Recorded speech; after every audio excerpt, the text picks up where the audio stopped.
Hi, are you blessed today? I want to ask you a simple little question. Why are you watching this video? In fact, why are you even on our mailing list or part of us? The word why is something that we don't like to use much. We like to make excuses why we do things. But if you don't have a strong why in life, then you really have nothing that you're living for, and you have nothing that you're aiming for. Why do you get out of bed in the morning?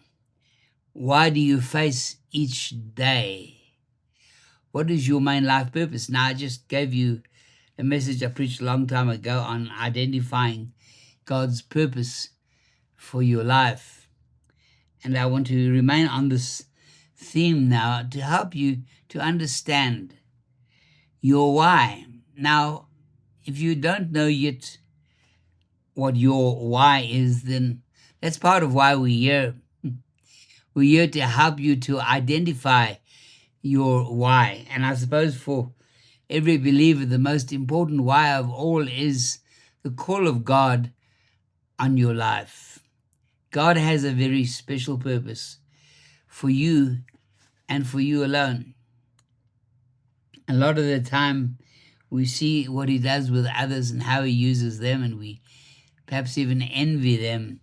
But God has a special purpose just for you. And until you find that purpose, your life has no real direction. So it's very important right now that you know what your why is. Why are you serving the Lord? Why are you striving to improve your spiritual life and your knowledge of the Word?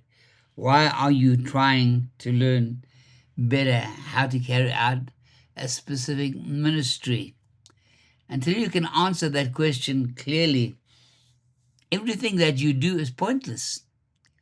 What are you aiming for? Somebody says if you aim at nothing, you're sure to miss it. And a lot of us, we just get up every morning, we stumble through the day until we come to the end of the day, and then we say, "Shoo, I made it through another day." Well, I hope your why is a little bit more positive than that, because that's not living, is it? It's not worth living if you're just barely surviving each day. Perhaps you live for food, and you're living for the opportunity to cook or go and buy a nice meal, go out and eat somewhere and satisfy the desires of the body. There are other desires of the body also that can be satisfied, and these may also play a big role in your life. And the Lord wants us to enjoy all of these things. But there needs to be what I like to call a core desire.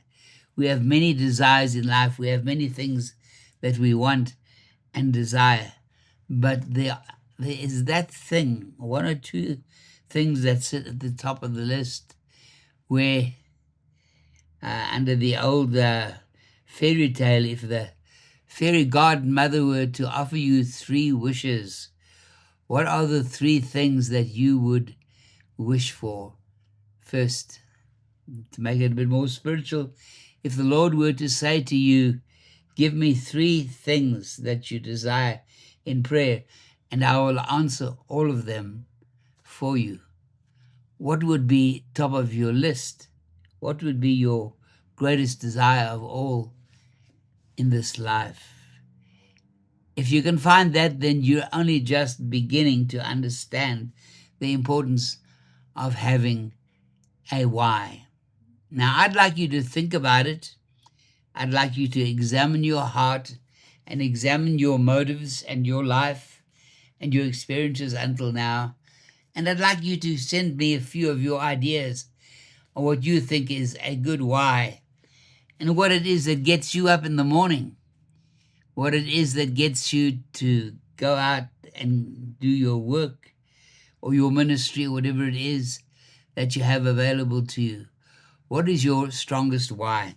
And if you're finding it difficult to fully identify your why, then I believe that we can help you. And this is what we're going to be there for.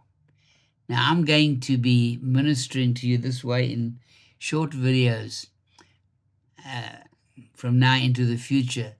And I'm going to try and touch on many different areas in our lives and many possibilities. And I hope that I'll be able to minister to some of them. If your why is to do the work of the ministry better, we have many training courses that we can offer you, which will equip you and give you the knowledge that you need to minister more effectively. But all of this must start with your why. Why do you want to do that? If your why is not strong enough, then you may even start these things and not finish them. And in fact, if you examine your life, you'll find that a lot of the time there are things that you started off because you thought that those were the things worth living for. But after a while, you got bogged down and you lost interest, and it didn't seem to drive you the same way. Let us know what some of these are and see if we can help you.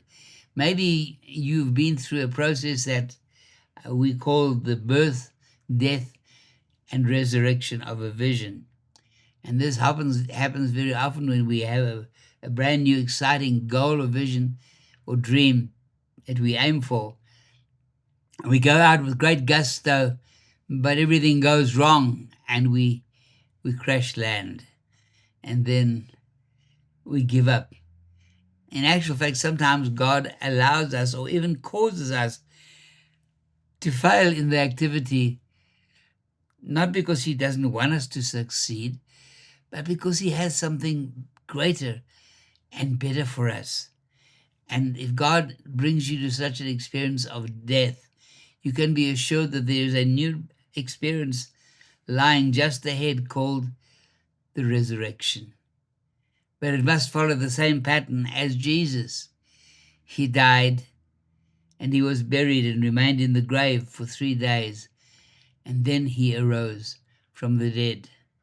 So if at the moment you're in a death process, everything has collapsed around you and gone wrong, all your great exciting goals and visions have just folded in and nothing's working anymore, it could be God's bringing you through a death process because he wants to move you to a new level.